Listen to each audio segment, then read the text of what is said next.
I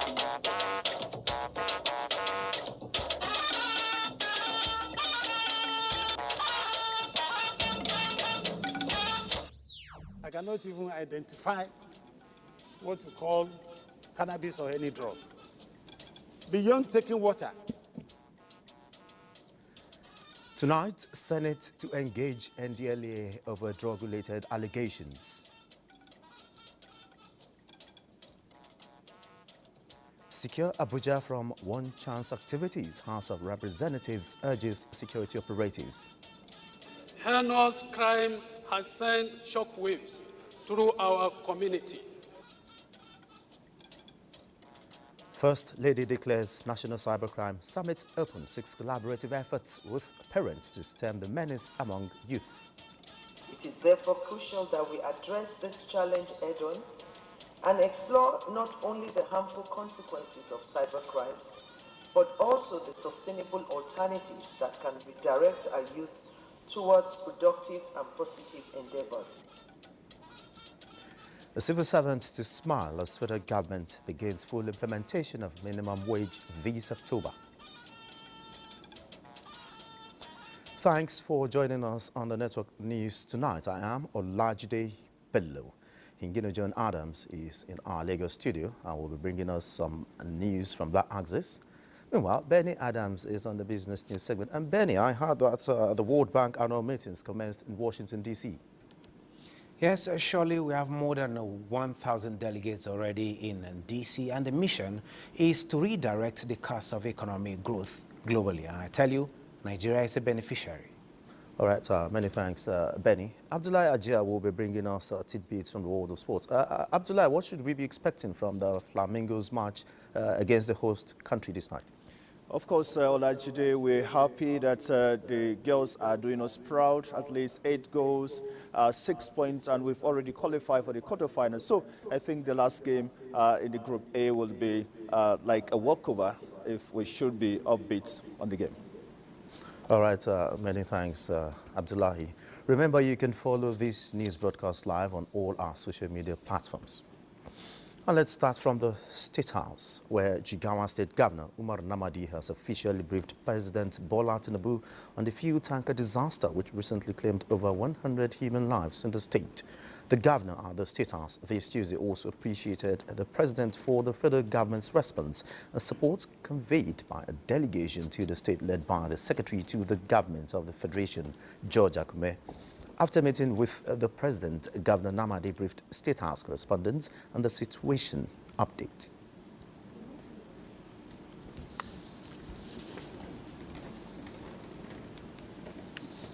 As of today, we have about 181 people that died, and we have about 80 people in the hospital, and about 210 families are affected by this disaster. The Jigawa State government has taken the medical bill of all the affected people, and we have done a lot of intervention to the families to ensure that they continue their livelihood.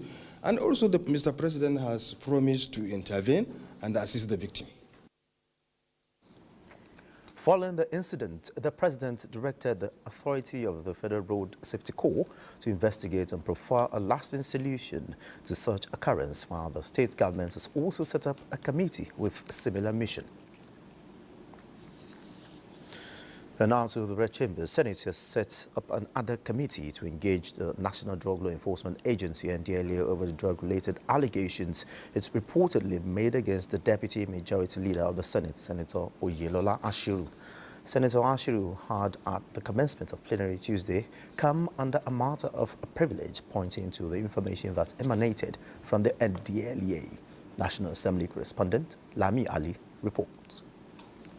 The decision of the Senate to engage the NDLEA on the matter was based on the information that the allegation may be connected to remarks of Senator Ashiru during debate on the floor of the Senate on the 15th of October 2024. I cannot even identify what we call cannabis or any drug.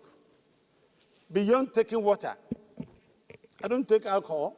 I am of opinion that for the protection of myself as a member of this annual chamber, for the protection of the Senate and other senators, we must do something about this. I understand the person that went on television was even alluding to the fact that you made contributions on the floor and trying to quote what you said on the floor, the Constitution and the laws of the land.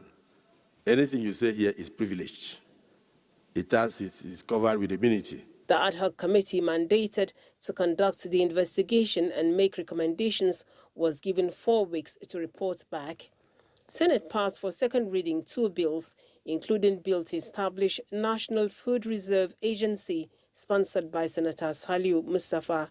Establishing an agency for the purpose of food reserve is essential to enhance food and nutritional security. The agency will be charged with the responsibility of buying up surplus with a view to storing it during the period of harvest. In another development, Senate Committee on Power has engaged management of the National Power Training Institute as it seeks improvements in the sector. All we require is the equipment, which we don't manufacture.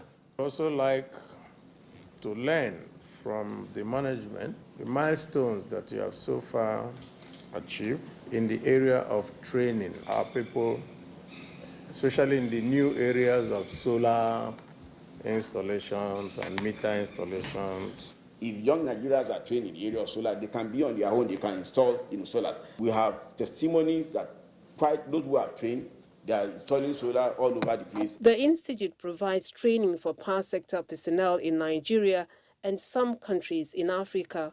From the National Assembly, Lami Ali, NTA News. The United Kingdom Home Office International Operations has said its collaboration with Nigeria in the fight against substance abuse and illicit drug trafficking is yielding positive results.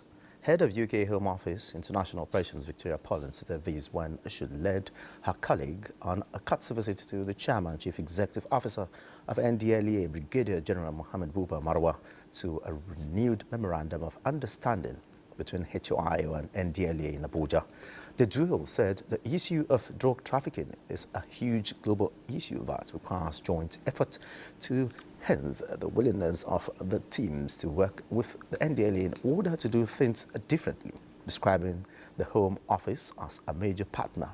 Marwa expressed appreciation to the UK government for supporting Nigeria's effort to curb the scourge of illicit drug trafficking, especially in the building and donation of Marine Headquarters facility to the agency last week on a similar operational facility at the MMIA command in Ikeja, Lagos last year. And a shot of hope in the battle against illicit drugs in Nigeria. Let's bring in Salwa Ibrahim Khalil to tell us a bit more on what the public need to know about the efforts of NDLEA, which is poised to save millions from the societal dreaded substance. Salwa, and you also have a touch of blue. We have something in common, right? Yeah, of course, Olajide, thank you. Now, Nigeria used to be misconceived, as the hub for gateway, rather, for illicit drug pushing and use, but today the NDLEA is considered as a regional leader among national drug law enforcement agencies in the African continent. Now, this is evidence in, rather, I would like to mention some of these drugs we see on daily basis include cannabis, methamphetamine, cocaine, loud, cannabis, tramadol, among others. And these are sometimes in large quantity. And some of these arrests, this is evidence, of course, in the number of interception and arrest among others. And so far, let's see the number of arrests made since 2021. Now, 52,000 arrests were made, with 9,000 convictions. 3 life sentences were handed over in 2024. Now, 33,000 treatment and rehabilitation has been carried out so far on those that, use these substances. And about 7,000 awareness and sensitization campaign have been carried out, across the country in worship places, marketplaces, and schools. Now, despite the increased number of these arrests, one might wonder why some people still embark on the dangerous journey. Now, some are being coerced with money or fake promise, if you like, of better life, many of who sometimes end up in the night. Now, let's go to collaborations. Now, over the years, we've seen the NDLEA have received a lot of backing from international, support from international organizations and government like UK, France, United States of America, German government, among others, international and local organizations with high-tech forensic equipment and, even infrastructures, some of which include building and donation of marine headquarters facilities in Lagos, as well as training of personnel for intelligence gathering on counter-narcotic operations. Now, the NDLEA says it has never been more ready and committed to its mandate, vowing to rid the country of illicit substances, regardless of who is involved. Olajide. All right, many thanks, Salwa. You actually caught my attention there with the number of rehabilitated persons. Definitely, NDLEA is doing a good job as towards that regards. And already with me in the studio to throw more light on the successes of the anti-narcotics agency is the Director of Media and Advocacy, NDLEA, Femi Babafemi. You're welcome to the Network News. Thank you. It's my pleasure being here. Okay, despite the increased number of arrests made over the few years, why is it that the menace has not been abated?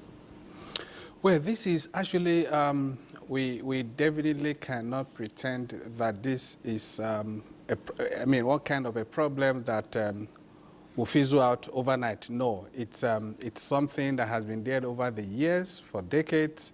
And, but then the good thing is, there are concerted efforts in recent years to actually resolve these issues, because when you go back to the 2018 drug use survey report published in 2018, that survey was conducted by the country's National Bureau of Statistics with the support of United Nations Office on Drugs and Crime, UNODC, and that for the first time gave us evidence-based picture, green picture of what the drug situation in Nigeria looks like, with 14.3 million Nigerians abusing illicit substances. That's more than the population of a number of African countries, including some European countries. And that also gives us a 14.4% prevalence average, as against, which is almost 3 times the global prevalence average of 5.6. So that shows us indeed that's a deep-rooted problem, and then that needs to be tackled headlong. We're glad that indeed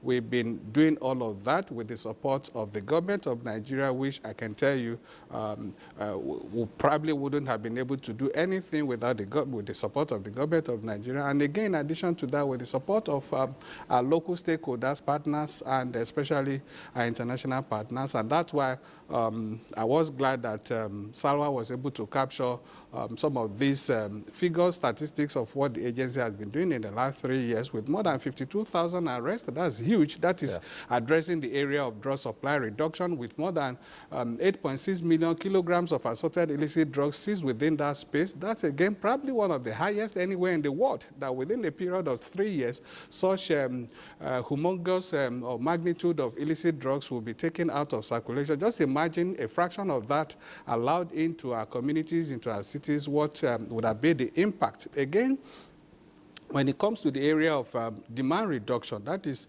where we try to educate the populace. And I'm glad, again, what the NTA network is doing this moment. It's also part of this process to raise awareness, to educate the people, to bring this to the front burner. And that, again, we have been doing.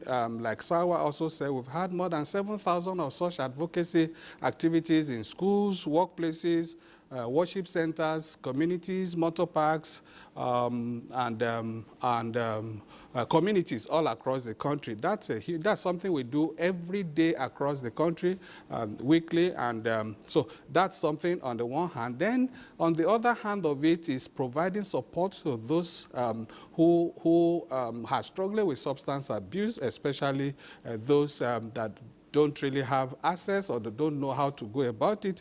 And in the last 3 years, I can also tell you also that we had more than 33,000 persons who had gone through our facilities across the country. That's also huge, and we try to ensure that we not only get them support, we also follow up to ensure that they are well integrated back into their families and communities. Okay, very quickly now, despite the huge arrests made over the years, there are still some instances that you see operatives making arrests on the roads, ignoring more conspicuous places such as markets and abattoirs where the suspect take the hard drugs brazenly in broad daylight. Why does this happen?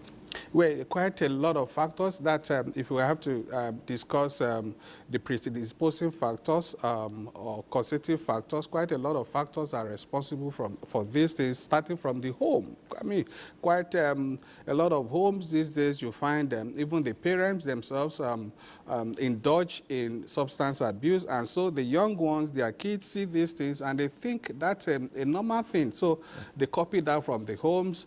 Sometimes could be as a result of problems within the family, in situations where parents are not together, whether the father is missing, or is not present at home, is not with the family, or the mother. All of these things contribute largely to there are causative factors that lead to, that encourage or lead these young people to the streets to engage in substance abuse. Again, beyond that, again, you also have the issue of peer pressure from their friends when they leave the home, who they go, who they mix with, who they follow out there, the kind of friends they mix with. All of these also are causative factors. All right. Many thanks, the Director of Media Advocacy and DLE, Femi Babafemi, for your input. I know you have loads and loads of information for us, but don't worry, we'll sure do call you up another time. Many thanks for your input. I appreciate it. Thank you for having me. You're watching the Network News. More reports when we return. Thanks for being there. Now to the Green Chambers. The House of Representatives has mandated its committees on FCT, police, as well as national security and intelligence to conduct a comprehensive investigation into the spate of kidnapping and armed robbery within the nation's capital and report to the House within 3 weeks. The House also denounced the resurgence of one-chance taxi operations in Abuja by unregistered and fraudulent operators, urging the security agencies to arrest the menace. National Assembly correspondent Mitairi Ipen reports. As we're debating this issue. In a motion of urgent public importance, Representative Ismail Dabu lamented the death of his legislative aide, Ms. Nima Suleiman, who was brutally murdered on her way home by one-chance taxi operators around Banex Junction in Wuse district of Abuja last Thursday. Despite paying ransom in full, her life was tragically cut short. Her body was found between the hours of 9 to 10 p.m.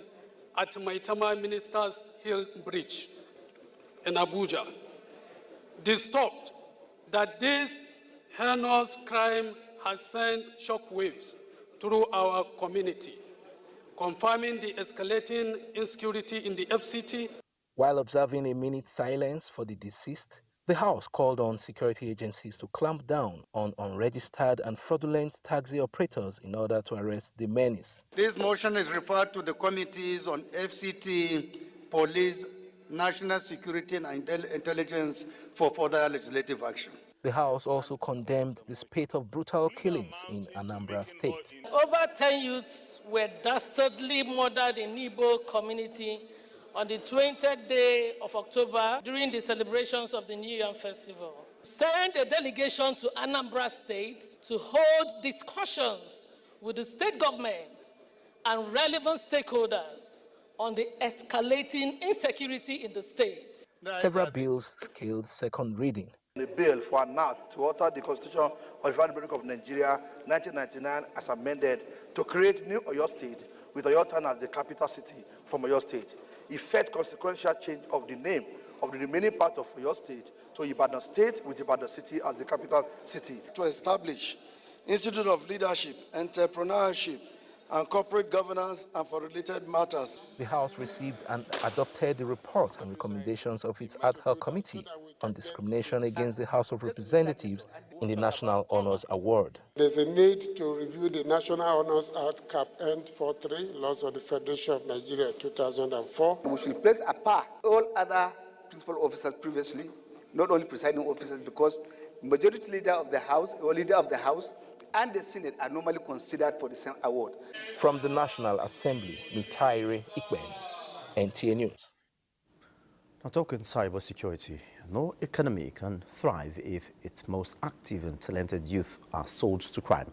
Therefore, it is imperative that parents and other stakeholders take proactive steps aimed at renewing and redirecting the minds of youth towards productive and honest living. Nigeria's First Lady Oluremi Tinubu stated this while declaring open the 2024 National Cybercrime Summit organized by the Economic and Financial Crimes Commission in Abuja. State House correspondent Adeniyi Taiwo reports. Bringing together relevant stakeholders, the National Cybercrime Summit 2024 is a rallying cry by the Economic and Financial Crimes Commission against a social and economic menace that threatens the integrity, security, and productive capacity of the nation. Their theme, Alternative to Cybercrime, Optimizing Cyber Skills for National Development, intends to open a new chapter in the fight against cybercrime by first acknowledging its challenges while highlighting opportunities for honest livelihood in tech ecosystem. The Commission is putting a strong foot forward with the establishment of a rapid response desk, and while unveiling the desk, Nigeria's First Lady Oluremi Tinubu says everything must be done to ensure that the creative talent of Nigerian youths are not excluded from active involvement in national development. We are confronted with a pressing reality. The digital age, while offering unprecedented opportunities, has always exposed us to new vulnerabilities. It is therefore crucial that we address this challenge head-on and explore not only the harmful consequences of cybercrimes, but also the sustainable alternatives that can redirect our youth towards productive and positive endeavors. To our youth, the choices you make today will define your future and the future of Nigeria. I urge you to choose honesty, integrity, and hard work. The federal government under President Bola Tinubu, the Renewed Hope Initiative under our leadership, and the EFCC are all working to offer multifaceted solutions to the challenge, but more has to be done by other critical stakeholders. Parents play a pivotal role in raising and guiding their children and wards to be God-fearing, inculcate in them good values, morals, and sense of patriotism. Bond of trust and understanding should be created between parents and their children, and to allow for open communication whereby their fears and insecurities could be addressed. With about 250 billion naira lost yearly to cybercrime, the Commission requires the support of all to protect the nation's digital space and image. We have reached a stage in our nation that necessity should compel a change of narrative from criminality to productivity, from idleness to usefulness, and cybercrime to cyber wealth. By empowering these youth to build our economy and salvage our image as a nation, the FCC is creating a momentum for the development of our country. The Christian Association of Nigeria continues to urge religious leaders to give strong moral leadership in combating this crime. We need to integrate our cultural legacy and the impact it may have on the perception of crime. What we need is aggressive engagement so that a lot of people that have done this on the platter of they know, we readjust and adjust. Apart from reducing response time to reported cases from all the states of the Federation, the new Cybercrime Front Desk, ECR2, is also positioned to serve as the hub for research and development. From the banquet hall of the Presidential Villa, Adeniyi Taiwo, NTA News. Nigeria is set to achieve additional 20% digital literacy to the current 50 in the next 3 years to help curb the menace of cybercrimes. This was disclosed at the Second National Summit on Cybercrimes organized by the Economic and Financial Crimes Commission, EFCC. The report. As technology keeps evolving, so does the scourge of cybercrime, where global financial loss through internet fraud is expected to hit $10.5 trillion by 2025. Nigeria is also experiencing its share of the challenge, with more than $500 million set to be lost to cybercrime annually. This crime, experts say, is being carried out by mostly youth, who form most part of the 50% digital literate population of the country. The development and advancement of the cyberspace is a major problem for us.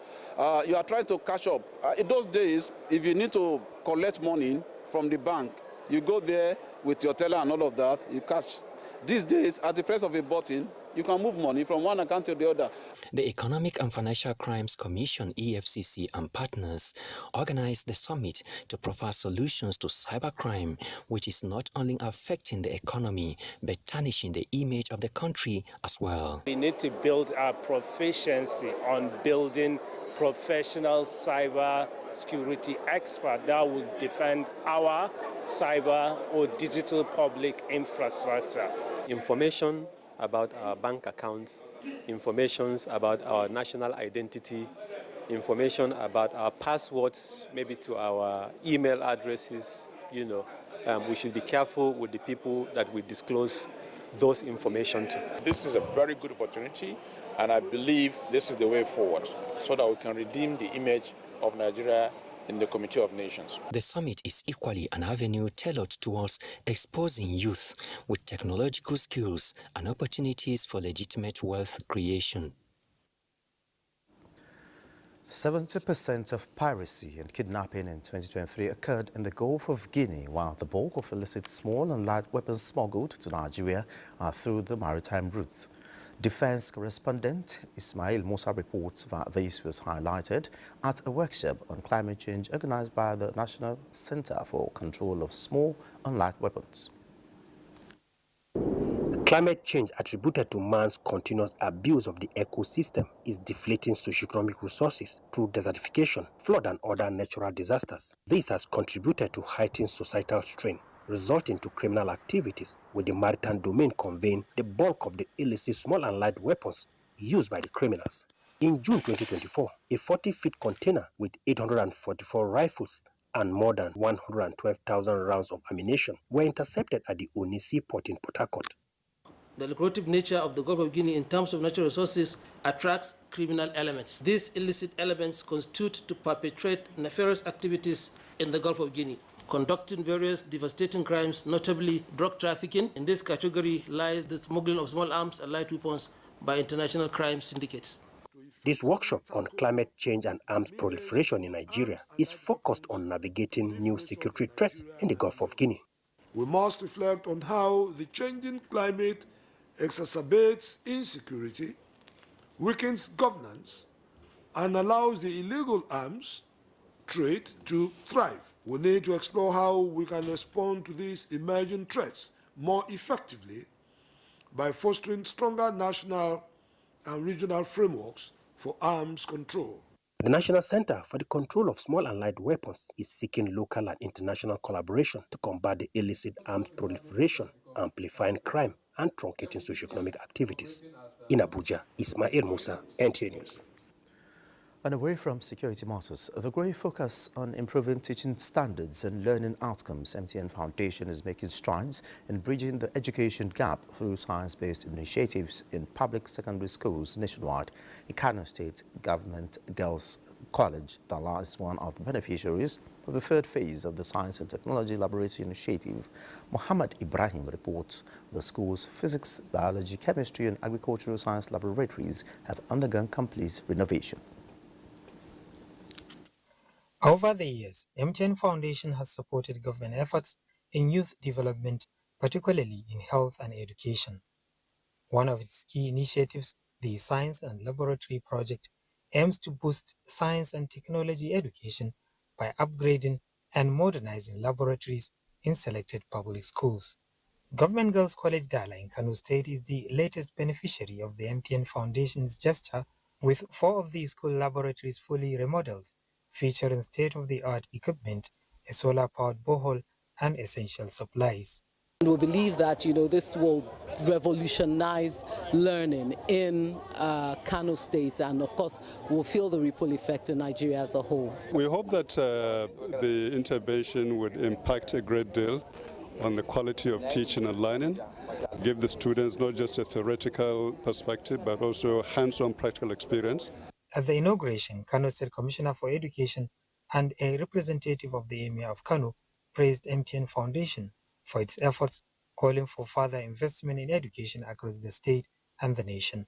We sincerely appreciate this. We thank them for this, and we are going to surely put this to proper use. This gesture is very commendable indeed, especially having regard to the sector they have attended to, which is education. And education, particularly women education, as we all know, if you educate a woman, you educate a nation. MTN Foundation also provided training for laboratory staff to ensure students receive proper guidance in using the new facilities. And from Kano, let's head straight to Lagos, where Ngino is standing by. Good evening, Ngino. Take it up from here.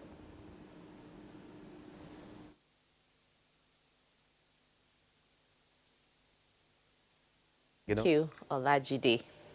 Harnessing the potential inherent in cross-border trade for economic growth is the focus of a 6-week workshop in which participants are now armed with knowledge on ways of improving their businesses. The seminar, which held in Lagos, was premised on the notion that driving small and medium-scale enterprises could be the needed antidote to the present economic realities in the country. Lanre Bede reports. In this all are 200 small-scale cross-border traders in the southwest zone of the country rounding off their workshop, which started on the 10th of September 2024. Using 13 modules on core idea subjects on cross-border trade as a course curriculum. And what they have learned on how to escape those challenges in terms of processes, in terms of the policies of government, in terms of the procedures that they need to do, in terms of documentations, in terms of certifications that they would need to have. We equip them with all of this. Some of these traders, they lack information about what they are supposed to trade in, or what the type of goods they are supposed to export or import. CFWA set out to build capacity of at least 3,000 traders across various trade-related topics. While we have achieved this, at the urging of our project partners, we have increased our target and are training an additional 800 traders in Nigeria. It also provides a platform for participants to share experiences, exchange views and challenges that will aid strategic repositioning and improved exploits in businesses. Cross-border transactions have a lot of bottlenecks. A lot of it is structural, a lot of it is behavioral, cultural, and every party is involved. The agencies need to get the act together. We, the traders, need, like they've been highlighting here, engage confidently. The goal of the training is for participants to have been armed with the necessary information to go back to their various associations and cascade what they've learned to their colleagues. In Lagos, Lanre Bede, NT News. Friends, peer pressure and other vices are some of the factors responsible for increase in drug abuse among the youth. Experts, however, say good family values and morals can change the narrative. Bolaji Akim completes the report. According to data from the National Drug Law Enforcement Agency, NDLEA, the prevalence rate of drug abuse is on the increase among youths, with figure put at 20 to 40%. This is an alarming statistics, which is propelling stakeholders to take urgent action so as to save the nation's future leaders from destruction. According to them, strengthening family support system will not only prevent the use of illicit drugs and substances, it will also serve as an avenue to lay a foundation for real family values. The family is the smallest unit of socialization, and if things are going on well with the family, it goes a long way in reducing the risk of substance use among family members. Every learning that takes place with any child starts from the family. It's from the family that he learns values, from the family that he learns attitudes and norms, and that is what plays out in the larger society. With various challenges which has exposed most youths to illicit drugs markets, experts are of the opinion that creating a stable and nurturing environment will not only help the victim, it will also mitigate against relapse. When you delay and the problem continues, there might be problem in the recovery, and the recovery may be slow or the outcome may be poor. They suggested vigilance and effective monitoring while looking out for behavioral changes in their children, such as mood swings, as means of early detection. In Lagos, Bolaji Akim, NTA News. Those are the stories from Lagos. Network News will return after this break with Benny Adams, who is standing by with some business reports. It's time to talk business. Now, thousands of delegates, ministers, central bank governors, and heads of state have converged on Washington to find ways of tackling economic issues facing their countries. Key among them are issues of growth, inflation, climate, and artificial intelligence, all on the table. And today, the IMF says the global inflation wave is in retreat as a combination of resolute monetary policy actions, easing supply chain constraints, and moderating food and energy crisis is guiding the global community back in the direction of price stability. But warns that as inflation is falling, higher price level will still persist. Families are hurting, people are angry. Advanced economies saw inflation rates at once-in-a-generation highs, and that memory is not going to be erased rapidly. So did many emerging market economies. But look at how bad the situation was for low-income countries.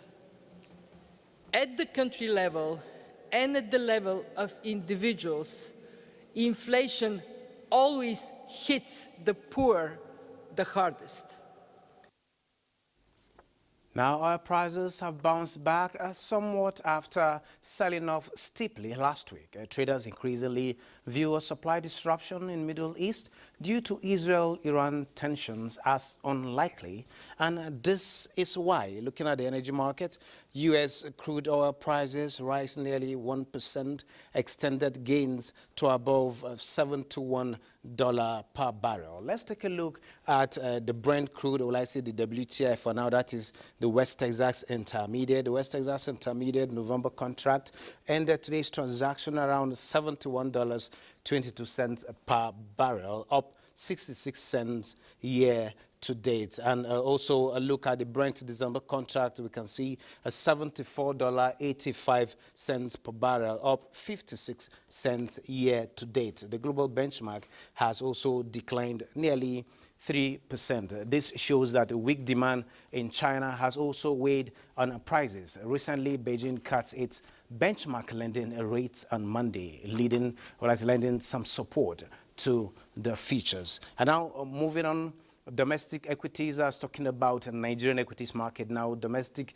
equities sustained previous gains with the all-share index up 0.20% as investors gained 119.96 billion naira. You can see the numbers. Equity capitalization raised somewhat to 59.9 trillion naira, valued at 24.8 billion. Looking at the volume of stocks, we have 591 traded in 6,987 deals, bringing us, or like the all-share index now to 98,892. And talking at the top trades at this particular number, the numbers show notable buying interest in banking stocks from UBA, 44.9 million. Then Jopo Gold, 108.8 million. And on the first spot, we have Champion with 255.2 million.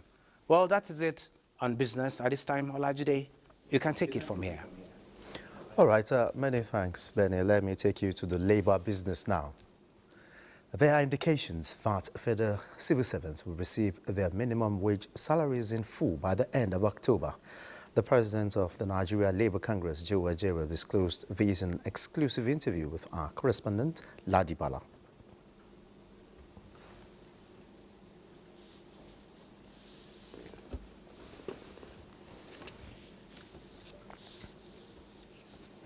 The meeting we had was a meeting that where we all agreed that they must pay by the end of this month, October. What about the arrears? The arrears, the same.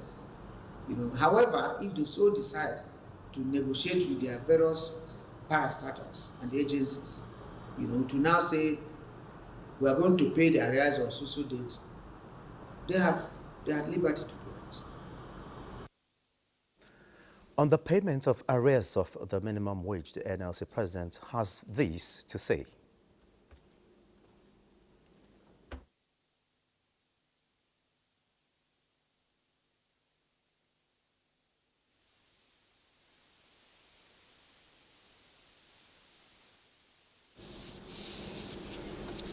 Regarding state-level implementation, Ajero directed state branches of the NLC to engage the state government.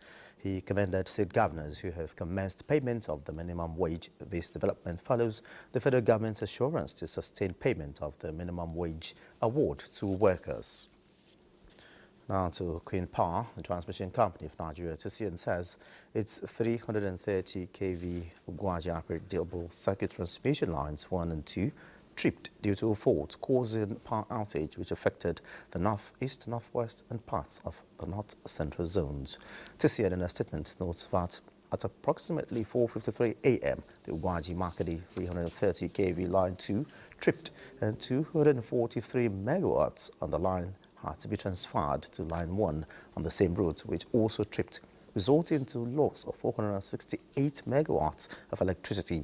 TCN says it has restored supply to the 132 kV transmission line from New Haven to Apur in Benue State, but the 330 line remains out of service, impacting power supply in the northern region of the country. TCN assures that it is making efforts to trace the cause of the outage to enable its engineers effect repairs and restore bulk power supply to the north. TCN apologizes to the government and electricity consumers in all the affected states of the Federation. A Corps Marshal, Federal Road Safety Corps, Shehu Mohammed, says Africa needs a workable transport infrastructure that is connected to provide a dynamic, sustainable and safe mobility of persons and service. He said these are the first African Regional Congress on Transportation and Logistics for building sustainable logistics chain for Africa's structural transformation. Oyeyemi Ajayi has details. The event is expected to unite and enhance collaboration between African countries and foster better regional integration, especially in the area of road transport safety, while highlighting that one of the major logistical challenges of the road transportation system in Africa is road safety due to the recurring road crashes on the roads. The Corps Marshal said FRC had initiated and developed measures to ensure the safety of persons, goods and services lying the highways, citing that these programs were anchored on two policy thrusts: public awareness components of the road safety and the enforcement of traffic laws and regulations. In recognition of critical roles played by the Federal Road Safety Corps in West African sub-region in road safety management, the Corps Marshal was honored as the leader of the Nigeria delegation with an award by the President of the African Union of Transport and Logistics Organization, Mustafa Shon, during the ceremony. Oyeyemi Ajayi, NTA News. Another break beckons. The news continues in a moment. Many thanks for being there, and I know Abdullah is itching to let the cat out of the bag with details from the world of sports. Abdullah. Thank you, Olajide. Thank you for joining us on this segment. Let's begin with wrestling. the Comptroller General of Customs, Bashir Adiwali Adeni, has promised to support the Nigerian Wrestling Federation on ensuring the federation takes the wrestling game to the grassroots, including secondary and tertiary institutions across the country, to ensure the federation discovers and nurtures talents that will claim podium finishes in international competitions. For Nigeria, Adeni, who is a board member of the NWF, made this known while declaring open the maiden CJC Military and Paramilitary National Wrestling Championship Tuesday at the Indoor Sports Hall, Package B of the Moshood Abiola National Stadium, Abuja. Our intention is to make sure that we sustain this, and the best way to sustain it would be for us to go all the way down the grassroots and identify talents in all of these places, nurture them, refine them so that they can be up to world standards as we give them exposure through competition. Talking football now, head coach of the Nigerian Flamingos, Bankololo Kere, says the team is in high spirit ahead of their final Group A game against host Dominican Republic in the ongoing 2024 FIFA Under-17 Women's World Cup later tonight. According to the coach, the girls hope to seal the game with 100% win record after winning their last 2 games, scoring 8 goals and conceding 1 to book a place in the quarterfinals. Well, that's the much we'll have for you on the sports. Back to Olajide. Many thanks, Abdullahi, and we're actually keeping our fingers crossed for our girls' victory later today. And that's the Network News. Many thanks for being a part of it. I am Olajide Bello.